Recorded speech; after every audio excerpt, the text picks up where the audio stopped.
Mas veja bem, na definição atual de topo de morro, a gente não vai entrar em todo o aspecto técnico que está envolvido, mas de forma geral, uma das coisas importantes é que você define o que é um morro quando você tem entre o ponto de base e o ponto alto, você tem um desnível na legislação atual de 50 metros. Na proposta que está na Câmara, esse desnível passa a ser 100 metros, ou seja, só é morro aquilo que tem um desnível de pelo menos 100 metros. E no caso do projeto atual, é o projeto que está colocado na mesa, eu vou até fazer um desenho aqui. Agora é bom que tem essa câmera aqui do lado aqui. Ele é o seguinte, como é que eu crio um desenho novo aqui? Vocês têm que ter paciência, gente, que aqui é, como diz o outro, é ao vivo mesmo. Dá para ver? Assim? Então, olha só. Isso aqui pode ser um morro, tá certo? Então, hoje, na forma como isso é definido, vou seguir para cá assim, né? Você mede desse ponto da base, né, o ponto principal de base, até o topo, e se essa distância aqui for de 50 metros, você então faz o desenho do topo de morro considerando o terço superior. Então, digamos, isso aqui é o topo de morro. E esse aqui faria a mesma coisa aqui, se tivesse 50 metros, teria o topo de morro aqui. Na nova regra, ele diz o seguinte, você pega do ponto de sela, que é esse ponto aqui, mais próximo do topo, e tem que dar 100 metros, não mais 50 metros. Então, por exemplo, nesse caso aqui, se aqui tiver 50 metros, não é 100 metros, isso aqui deixaria de ser topo de morro, então seria assim, você tira isso aqui, opa, se eu consigo fazer aqui, e isso aqui deixaria de ser topo de morro. Então essas áreas deixam de ser protegidas. O que significa isso? Deixa de ser APP e deixa de ser protegida, essas áreas poderiam ser passíveis de desmatamento. Agora, olha que incrível o que aconteceu. Eu não estou aqui com o desenho aqui, mas aí ontem a procuradora Ana Cristina mostrou isso, depois a gente pode buscar aqui. Eles fizeram no Guarujá um teste, pegando no Guarujá uma área que sofreu bastante deslizamento nas últimas chuvas, e fez um teste mostrando, com a regra atual, o que teria de áreas de proteção, de preservação permanente, baseado na regra atual, que dava cerca de 400 hectares, e depois aplicando a proposta que foi aprovada na Câmara. E a área de topo de morro a ser protegida cai para 4 hectares.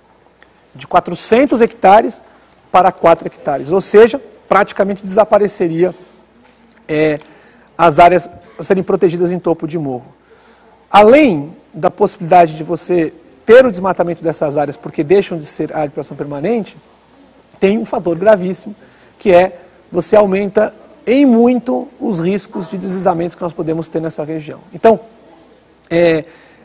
foi esse tipo de debate que nós tivemos ontem aqui com a participação da procuradora Maria Cristina Godoy, junto com João Paulo Capobianco e o Heródoto, esclarecendo esses pontos que são pontos graves, importantes, que precisam ser alterados na discussão do Código Florestal, isso sem encontrar vários outros que a gente pode falar daqui a pouco. A Maru está ainda ali no telefone, que eu queria... Mas eu vou continuando aqui a nossa revisão de ontem, né? Então, depois dessa conversa, nós tivemos, depois de Maria Cristina Godoy, que tem que lembrar aqui com o pessoal que estava ontem aqui, foi... Foi Roberto Esmeralda, logo em seguida? Não, foi uma conversa com eu e o Basileu, né? Aí nós tivemos uma conversa interessante, que foi eu, Tasso Azevedo, e o Basileu Alves, que foi ex-presidente do IBAMA, em que nós tivemos conversando sobre... E aí o Capobianco também participou, onde nós tivemos uma conversa interessante sobre as origens do Código Florestal. E a ideia foi discutir um pouco sobre uma coisa que tem se falado muito, especialmente aqueles que argumentam a favor de mudar o Código Florestal nos termos que foram aprovados na Câmara, que são muito ruins, dizendo o seguinte, que o que nós temos hoje de Código Florestal é uma legislação confusa, é uma legislação imposta, porque foi aprovada por medidas provisórias e por decretos, e que sem discussão, e que os produtores não participaram, e que ela tem sido feita são decisões que atendem interesses de organizações internacionais, ambientalistas radicais e assim por diante. Então, a gente fez uma discussão interessante que foi resgatar, lá na origem, como é que surgiu o Código Florestal. Nós falamos do Código Florestal de 34, né, o Capobianco mostrou a história de que já em 1910, quer dizer, na primeira década do século passado, essa discussão já estava em curso, a ideia da gente gerar a proteção das florestas. Teve uma coisa interessantíssima que foi a Sociedade Rural Paulista, que era, enfim, a organização da produção rural em São Paulo, pressionando o governo para que criasse uma legislação, um regramento para a proteção das florestas. E, finalmente, em 1974, nós tivemos a aprovação do Código Florestal. Foram anos e anos e anos de debate para gerar isso.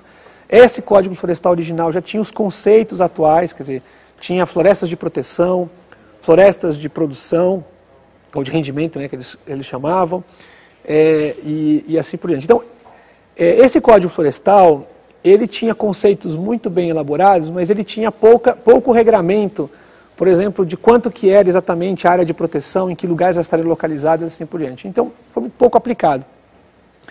Quando foi em 1961, foi criado um grupo de trabalho pelo Ministério da Agricultura, que era um grupo de trabalho formado por agrônomos e juristas, que trabalharam durante um ano, entre abril de 61 e abril de 62, gerando uma proposta de revisão do Código Florestal, chamado então o novo Código Florestal Brasileiro, que foi aprovado finalmente em 1965. E o que nós mostramos aqui ontem, conversamos bastante sobre isso, foi a carta enviada pelo ministro da Agricultura, o Armando Monteiro Filho, naquela época, ao presidente da República, informando, expondo os motivos por que se necessitava de uma nova lei uma nova lei regulando o Código Florestal. E ele descreve todo o processo com o qual foi feito e as justificativas. E é super interessante que as justificativas são porque o solo estava se degradando, porque os rios estavam se assoreando, porque a qualidade da água estava piorando. Ou seja, ele trazia todos os elementos que parecem muito presentes hoje, inclusive, de degradação, que justificavam você ter uma proteção das florestas, né? E até tem um dado curioso, que o Capobianco trouxe ontem também, de que em 1934, quando foi feito o primeiro Código Florestal, a cobertura florestal no estado de São Paulo, por exemplo, era de cerca de 60%. Em 1965, quando foi aprovado o Código Florestal, essa cobertura florestal original, ainda mantida, estava em cerca de 16%. Ou seja, foi uma perda de cobertura florestal dramática num período em que já existia o primeiro Código Florestal não sendo cumprido. Então, esse segundo Código Florestal, uma das coisas que é apontada nessa carta que o ministro manda para o presidente, é de que ele tinha proposto regras bastante específicas, como, por exemplo, a área ser mantida ao longo dos rios, o que significaria proteção em costas, em topos de morro, etc., de forma que fosse inequívoco a decisão do que deveria ser protegido dali para frente. E era bastante específico em dizer que a aplicação dessa lei deveria ser tão rígida quanto a aplicação de qualquer outro crime. Chega até a comparar o desmatamento com crimes hediondos, né, como assassinato e outros, né? E isso foi uma coisa bastante forte, porque na verdade foi proposto por agrônomos e juristas, foi organizado pelo Ministério da Agricultura.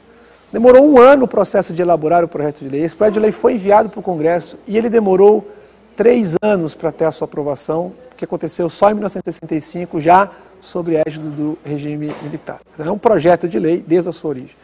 Uma vez nós conversamos também mostrando que esse projeto de lei sofreu alterações em seguida. Essas alterações foram, então, 3 principais alterações que aconteceram na década de 80 e comecinho da década de 90, que foram todas por projeto de lei.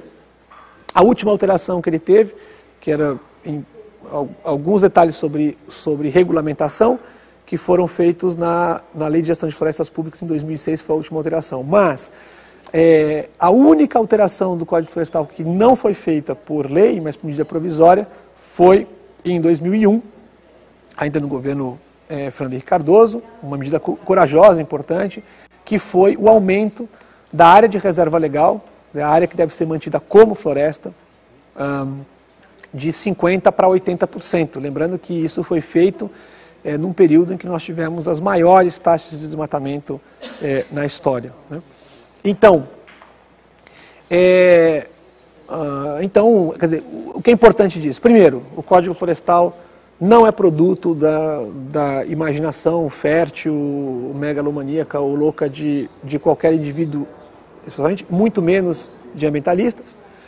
Ele é produto de um trabalho técnico, realizado por técnicos e juristas na área, aliás, inclusive da área agrícola, em 65. Ele é um processo que foi sim debatido antes e foi sim debatido no Congresso, ele é produto do trabalho do Congresso. E é esse o Código Florestal que nós temos e o Código Florestal que nós devemos manter. Outra coisa importante dessa conversa foi lembrar que o Código Florestal, assim como toda a legislação ambiental do Brasil, nunca regrediu. Todas as modificações foram sempre no sentido de melhorar a proteção das florestas e dos ecossistemas. Até porque o nosso histórico tem sido de baixa implementação dessas regras. Então, não faz sentido que a gente diminua as regras se ela não está ainda nem atingindo os objetivos com a qual o código foi proposto. Então, esse tem sido a batalha importante. Essa primeira proposta de revisão do Código Florestal, em que se propõe um enorme retrocesso na proteção das florestas. E isso é absolutamente inaceitável e inadequado para o Brasil, especialmente onde nós estamos agora, com muito mais conhecimento da ciência, que, aliás, a ciência tem corroborado com várias das coisas que existem no Código Florestal, inclusive originalmente, né? Então, esse é um pouco o dilema que vivemos.